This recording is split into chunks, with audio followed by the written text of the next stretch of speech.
The most rewarding part of the first year has been serving our 46 million clients. And it's been a year in which the value of what we bring to the table, great in-person experiences, the leading digital app, the strength of our bank and wealth capabilities, where all of those things have been necessary to help clients navigate markets. So that's what I take most from the first year. It's just such a incredible opportunity to serve our clients and the 16,000 advisors on our platform, many of whom are here.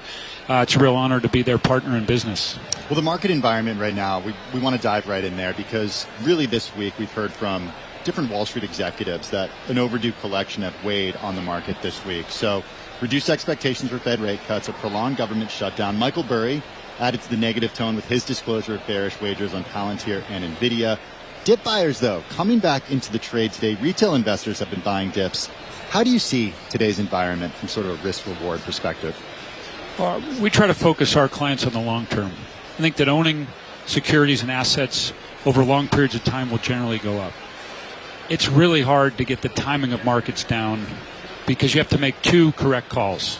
First, you got to nail it to get out at the right time, which is really hard in the strength of the kind of market we've had and the momentum we've had. To get out at the right time is incredibly hard. And then you've got to be able to get back in at the right time or you miss out. I was down in Charlotte, North Carolina, visiting with some clients, and I heard from one client who back in 2016 didn't like the presidential administration and so had sold out of stocks. And this was back when we were having a pullback, and they said would now be a good time to get back in the market. And they'd sat out a huge amount of gains over a short-term point of view. We try to have clients avoid that. If clients can stay in the market and tolerate some volatility, we think over the long run that gets rewarded because it is so hard to call the markets both when to get out and when to get back in. So as you walk around the floor and you're talking to advisors, I mean, what are they talking about, in terms of timely advice that you're getting maybe from the advisors and what they are kind of hearing from their clients? I think one of the most pressing topics from investors today is how to navigate concentrated positions. The S&P is as concentrated as it's ever been. Right. The Mag 7, the big tech. Yes, and it's created tremendous wealth for lots of retail investors. And now they're wondering how to diversify their portfolio and to do so in a way to minimize their tax burden. And there's all kinds of strategies that they can work with their advisor on to create a more diversified portfolio without having to pay a tremendous amount in capital Rick, gains. how hard is it, though, that when clients are like, but why would I want to get out of NVIDIA when I've seen what they've been doing for how many years? Like, how tough is that? Because we constantly have conversations of people saying it's time to, broaden out, back off the big tech.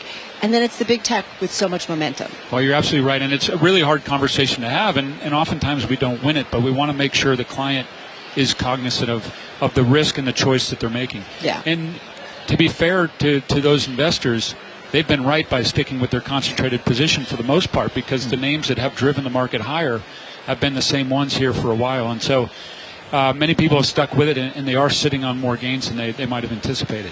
So let's go further into the retail trader because they've grown to about 20% of the U.S. equity market today. I'm curious about sentiment trends. Like how the structure of this trend, how resilient are retail traders in an eventual downturn? Well, I think retail traders have been the ones leading the market higher and have been the ones buying the dips, and I think they were out actually in many ways out ahead of the institutional buyers. And so I think you have a retail buyer that has strong hands and will stick through the market. So, we'll see how it all plays out, but markets go up and down, and retail investors will inevitably make some decisions in there that's best for them. People hear retail investor, they think about Robinhood, for example. Your customer versus Robinhood's customer base. What are the differences there? Well, our customer is an incredibly thoughtful group of retail investors. First, they have access to what we think are the best investing platforms in the industry. Number two, they have access to the most robust research platform. We produce 35 hours a week of live education and training for investors so that they're making the most informed decisions. We also don't make them choose a channel. Not only the leading digital app, but they can walk in and talk to someone. They can call our phone and get their question answered in less than 30 seconds. We have 1,000 professional traders that wake up every morning ready to answer the phone to help our clients trade. So I think we bring everything we can to help our clients be successful, and I think they make thoughtful decisions that are best for their financial life. Now, you guys have talked about 1/3 of your clients are Gen Z. So talk to us about how you continue to bring them in. How do you defend them, keeping them in? What do you need to kind of do to serve them and keep them on your platform? Yeah, so 1/3 of our new to firm clients are Gen Z, which is between the ages of 13 and 28. We are having tremendous success. Forgive me, and that was new customers, right? It's new customers, but we're having tremendous success with the young investor because we see through their eyes, and we put all the weight and strength of our firm behind helping them live their best financial life and make the smartest financial decisions for them. We don't just say, hey, here's a platform, go for it. Certainly many want to do that, and they can have at it. But we also stand behind every one of them if they want access to our research, they want to talk to a professional. And in terms of where we're finding them, it's interesting. I went to our marketing department and I said, hey, I don't see enough about our advertising to young people. And they said, Rick, it's because you're not cool and in the places where young people go. But did that hurt? It hurt a little, but we're the number one followed financial services company on YouTube. Yeah. We're all over TikTok. We're on all these different places where young people are, and they're attracted to the breadth of the Schwab value proposition and how different it is than other offers they see in the market. Speaking of what's out there in the market. Wait. Go ahead. Are you going to ask about crypto? No, not yet. Do you want to wait? Yeah, I want to wait. All right, go. I want to ask about prediction markets. Okay. Because this is something that I think Gen Z wants. And Polymarket is back in the U.S. It is certainly related to crypto, right, Carol. What role does Schwab have in prediction markets in the future? Well, I think prediction markets started out with financial services companies with the best of intentions. They wanted their investors to be able to bet on what was going to happen with the inflation report, what's going to happen with the job report, or what the Fed's going to do. And they realized that there's not a lot of volume and interest in those events in the general public, and that there's already ways in financial markets to invest around those activities. And then the election happened, and the volume in prediction markets skyrocketed, right, and these companies got a windfall of money. And then they said to themselves, well, a presidential election only comes one out of every 4 years. How do we generate this level of interest on more of an ongoing basis so we can see this windfall more regularly? And then they migrated from things that were tangentially related to financial markets to pure sports gambling, because every Saturday and Sunday there's lots of activities that the nation cares about. And now I think we're in a world where what's driving all the volume in prediction markets is pure sports gambling. So, yes or no for Schwab getting involved? It's something we gotta keep an eye on. You're considering it? We're not actively considering it. And the reason we're not actively considering it is our mission is to make our clients better off in their financial life.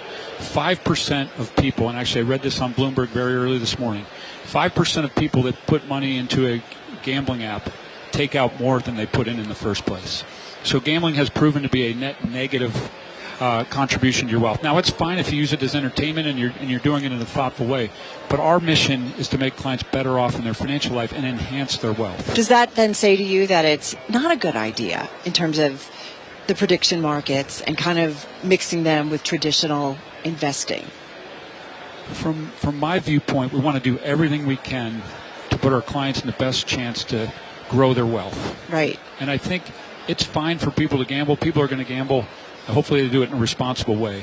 The thing I worry most about is the conflation between gambling and investing.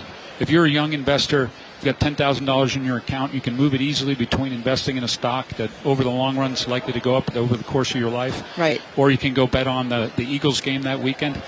I think that is not the greatest thing for the retail investor. Speaking of gambling and perhaps gamification, crypto. Where does crypto fit into all of this for you guys? Well, crypto has become an asset class that many people have their full confidence and trust in, and they view it as a store of value. Right. And on our platform, we have lots of people engaged in crypto today. In fact, our clients own 20% of all the ETPs, crypto ETPs in our country. So our clients are big investors in crypto, and for most people, buying the exchange-traded product is the right way to go because they're not looking to transact in Bitcoin. They're just looking to get exposure to the price movements. Now, in addition to offering the ETP, we will, in time, offer spot crypto, and we're confident that we've got clients that are sitting at digital native firms that have been long Schwab clients that we know want to bring those assets back to Schwab, and we're looking forward to being able to do that. This year, next year? Next year. Still first half of 2026? That's what we're shooting for, and so far, so good. May, June? You have an idea? I'm not going to get that specific. I'd get slapped later by somebody. Well, last you don't year, want that to happen. Speaking of, last year you sat in this chair. We were in San Francisco, and we had a fun conversation about crypto. You made headlines. You said, this was a year ago, I have not bought crypto now and I feel silly. You also said crypto investors have been right and that you haven't been right. So update us. Have you bought crypto since then? I have not bought crypto. I have nothing against crypto. I can certainly see the case of it. If people believe it's a store of value, it is scarce and it could go up. I think the blockchain is something that is likely to play a bigger part in markets, and therefore crypto can have some value around blockchain. For me personally, my investments are in assets that I consider to be productive assets. They're generating earnings, they're generating principal or interest, and that's where I focus my investment portfolio. It's interesting that you say that, because when you said that comment to us last year in the middle of November, Bitcoin was at, and we were talking about Bitcoin, was at $100,000. Right now it's at about $104,000. So you look right by not actually getting in right then.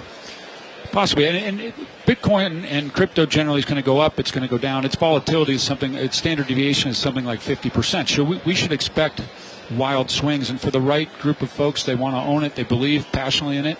And they should have it as part of their portfolio. For some investors, it's what they want to invest in.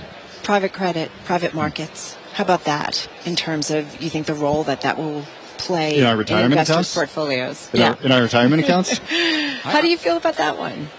Well, you're a great private company. There's lots of great private companies in our country that have done really well. Right. I think retail investors should be exposed to private opportunities.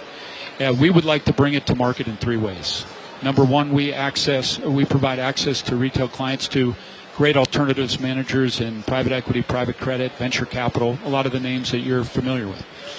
Second thing is, I think at the right time, we would love to be able to offer passive exposure in a fund-like structure to private markets. Just like in public markets today, you can go buy, the S&P 500 index fund and get broad representation of stocks. You should be able to do that in private markets. We'd love to play a role in that in the future. And then third, like you can buy individual stocks if you don't want either the active management or the passive exposure to the broad market, I think that marketplace for single security private companies should expand over time. And so those are the three ways we envision the market expanding, and we want to play a role in all three. Do we have to wrap? Can I get you 20, 30 seconds on elections and changes and environments, and I think the midterms and what might happen next time at the White House? How does that fit into your thinking in terms of long-term strategy for the company? Because we've had a volatile year a little bit. Markets have thrived through all types of administrations and changes in presidents and changes in the Senate and House and all of that. And so our message to clients is stay diversified and be invested and stay invested and have a plan for your financial life. And if you do those things, they'll navigate different ups and downs associated with different administrations. And that's our counsel to clients.